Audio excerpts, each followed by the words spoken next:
Pengadilan Negeri Jakarta Selatan menolak kasasi yang diajukan oleh Komisi Pemberantasan Korupsi tentang putusan pra-peradilan Komisaris Jenderal Polisi Budi Gunawan. Pengadilan Negeri Jakarta Selatan menilai kasasi yang diajukan KPK tidak dapat diproses sesuai dengan Surat Edaran Mahkamah Agung atau SEMA nomor 8 tahun 2011. Dalam SEMA nomor 8 tahun 2011 tentang perkara yang tidak memenuhi syarat kasasi dan peninjauan kembali, putusan tentang pra-peradilan tidak dapat diajukan kasasi. Perkara itu tidak diterima dengan penetapan Ketua Pengadilan tingkat pertama dan tidak perlu dikirim ke Mahkamah Agung langsung.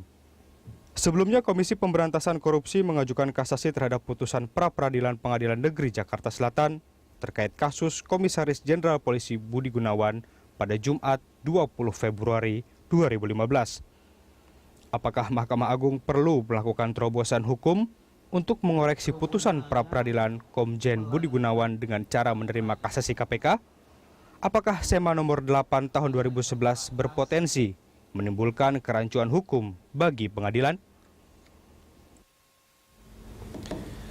Iya, pemirsa, untuk membahas penolakan Pengadilan Jakarta Selatan serta Surat Edaran Mahkamah Agung atau SEMA nomor 8 tahun 2011 telah hadir di studio kami pengamat hukum tata negara Refli Harun dan juga kuasa hukum atau beliau adalah penggiat anti korupsi Taufik Basari. Selamat pagi Pak Taufik, Pak Refli. Iya, selamat pagi. Iya, kalau kita lihat mengenai pertanyaan mengenai SEMA nomor 8 tahun 2011 katanya takutnya akan terjadi kerancuan hukum, tapi faktanya bahwa hari ini ada istilah baru Pak Taufik. Sarpin efek. Ini kemudian beberapa orang sudah mulai mengajukan untuk pra-peradilan. Komentar Anda Pak untuk mengenai penolakan dari MA ini? Ya, memang di dalam Undang-Undang MA pasal 45A dikatakan pra-peradilan adalah salah satu perkara yang dibatasi untuk tidak dapat dikasasi. Tapi kalau kita lihat pembatasan itu kan untuk pra-peradilan yang memang diputus sesuai dengan KUHAP, ya. Sesuai dengan kewenangan pra-peradilan itu sendiri terkait dengan penahanan, penangkapan, penghentian perkara. Ya. Tapi kalau untuk pra-peradilan BG yang diputus oleh Hakim Sarpin ini, dia kan menerobos KUHAP.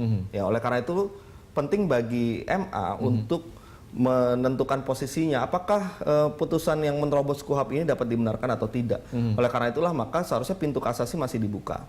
Nah, yang kedua, selain dari bahwa putusan pra-peradilan ini menerobos KUHAP, yang kita harus mengetahui bagaimana sikap MA terhadap penerobosan hukum itu, ada soal di materi atau substansi dari putusan pra-peradilan, ya. Soal BG ya? Soal bagaimana tafsir mengenai penyelenggara negara dan aparat penegak hukum. Nah, khusus untuk aparat penegak hukum misalnya, itu kan di masyarakat juga akan menjadi berbahaya. Kenapa? Saat ini aparat kepolisian itu dia punya dua status, penegak hukum dan non penegak hukum. Kalau dia bukan penyelidik dan penyidik, maka berarti dia bukan penegak hukum. Akibatnya apa? Kalau ada anggota kepolisian, ya, ingin melakukan penegakan hukum dan menjalankan diskresinya, kita harus tanyakan dulu penyidik atau penyelidik, penegak hukum atau tidak. Eselon berapa gitu ya? Ya itu soal penyelenggara negara, tapi soal penegak hukum. Misalnya Brimob, Sabara, Bimas, itu bagaimana statusnya sebagai penegak hukum? Nah ini Polantas ini kan juga berbahaya. Padahal menurut Undang-Undang Polri, fungsi kepolisian itu kan menegakkan hukum. Dia penegak hukum itu melekat pada institusinya, ya. Sehingga anggota kepolisian itu dia menjalankan fungsi-fungsi kepolisian. Nah, jika ini tidak dikoreksi oleh Mahkamah Agung dan dibiarkan inkrah di tahap pertama di tingkat pertama di pengadilan negeri, maka akan terjadi kekacauan hukum. Yang pertama, tidak jelas soal apakah memang peradilan punya kewenangan untuk memeriksa penetapan tersangka.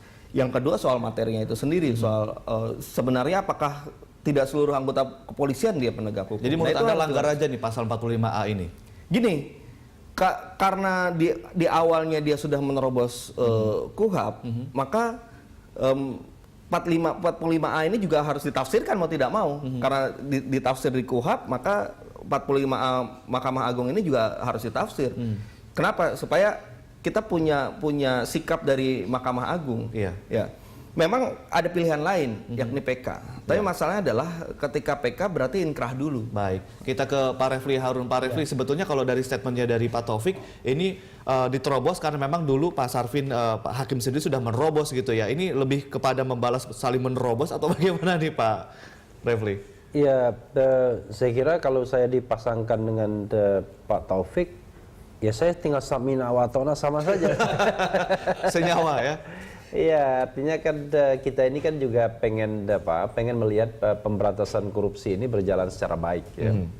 Dan saya lihat begini, saya biar agak beda sedikit saya ambil perspektif lain ya. Perspektif hukum tata negara begini. Kalau kita bicara mengenai kekuasaan kehakiman, kan kekuasaan kehakiman itu kan berpucuk di Mahkamah Agung. Ya, dan kemudian Mahkamah Konstitusi jalur yang lain. Karena itu setiap putusan pengadilan tingkat bawah itu harus bisa dicek, harus bisa dikoreksi oleh pengadilan Mahkamah Agung, ya, oleh Mahkamah Agung. Kenapa? Itu untuk juga menjamin bahwa sistem hukum ini berjalan secara baik, ya, sistem peradilan ini berjalan secara baik. Nah, memang tinggal instrumennya apa, ya? Apakah instrumennya kan Mahkamah Agung punya 2 instrumen. Instrumennya bisa kasasi atau bisa peninjauan kembali kan begitu. Nah, saya termasuk orang yang mengatakan kalau hukum itu normal ya, maka kemudian harus diproses dengan cara yang normal pula. Oke, Anda mau bilang ini tadi kemarin proses hukum yang tidak normal. Tapi kalau hukum yang tidak normal diproses dengan cara yang normal nggak kena. Oke. Ya, di satu sisi ketika kemudian Hakim Sarpin menerobos undang-undang, ya kan KUHAP itu kan undang-undang nomor 8 tahun 1981, ya, kita kemudian bisa membenarkannya, kan begitu. Tetapi kemudian ketika pasal 45A undang-undang tentang Mahkamah Agung itu kemudian kita tidak mau terobos, ya, maka kita mengatakan karena ini sudah dibatasi undang-undang. Nah, ini kan sebenarnya kan unequal treatment jadinya. Karena itu menurut saya Mahkamah Agung harus mau mengecek ini ya. Berikutnya adalah bagaimana kalau kita melihat realitasnya. Sependek yang saya tahu, yang namanya pra-peradilan pernah juga dikasasi dan kemudian diterima. Ya, dalam kasus Chevron itu kalau tidak salah itu kasasi, bukan peninjauan kembali. Dan rasanya Pengadilan Negeri Jakarta Selatan juga ya, kalau salah, Chevron itu. Nah, karena itu kemudian sebenarnya presidennya sudah ada, ya. Sehingga kemudian menerapkan sesuatu yang tidak normal, ya, dengan mengeceknya dengan hukum yang normal itu tidak kena. Artinya kita coba mengecek sesuatu yang abnormal dengan sesuatu yang abnormal juga begitu? Ya, bukan sesuatu yang abnormal, sesuatu yang extraordinary.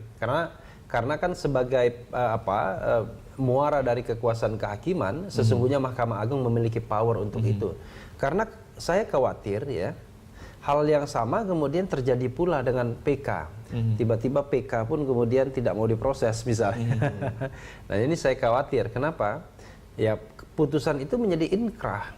Padahal ya, apa yang dilakukan Hakim Sarpin ini ya, saya bisa mentolerir kalau seandainya putusannya hanya mengatakan bahwa prosedur penetapan tersangka itu tidak benar. Tidak ya? sah gitu. Tidak sah prosedurnya ya.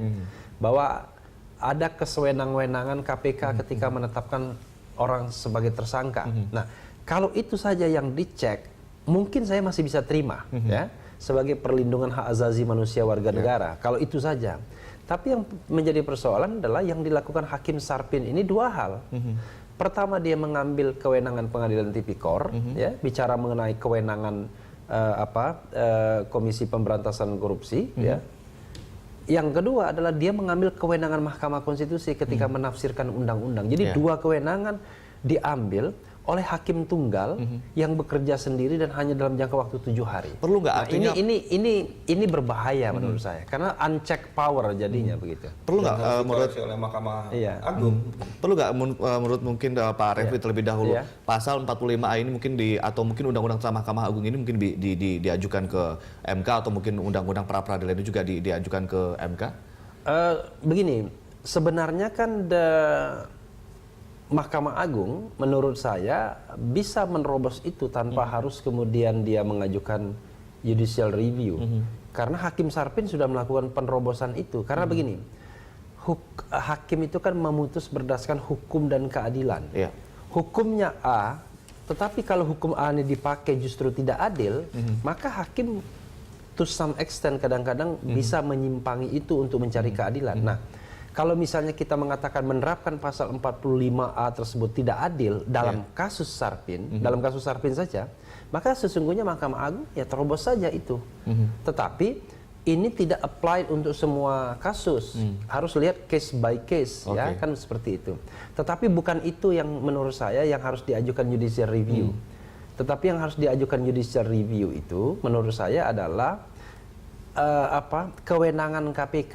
Jadi caranya adalah soal kewenangan KPK yang sudah diterjemahkan, sudah ditafsirkan oleh Sarpin ini bisa diajukan judicial review. Apakah ya pasal 11 Undang-Undang KPK itu mencakup juga kasus seperti ini. Lalu kemudian apakah Undang-Undang Penyelenggara Negara, misalnya Undang-Undang 28999 itu adalah pengertiannya memang seperti yang dikatakan Hakim Sarpin yang ini. kemudian tadi Apakah penegak hukum juga juga begitu? Nah, kita mengajukan judicial review Undang-Undang Kepolisian. Nah, kalau MK yang menafsirkan itu justified karena memang kewenangan Mahkamah Konstitusi. Baik, Pak Refli, begitu. Pak Taufik, kita tahan dulu, nanti kita akan kembali setelah jeda yang satu ini, dan pemirsa tetaplah bersama kami di Dialog Jurnal Pagi.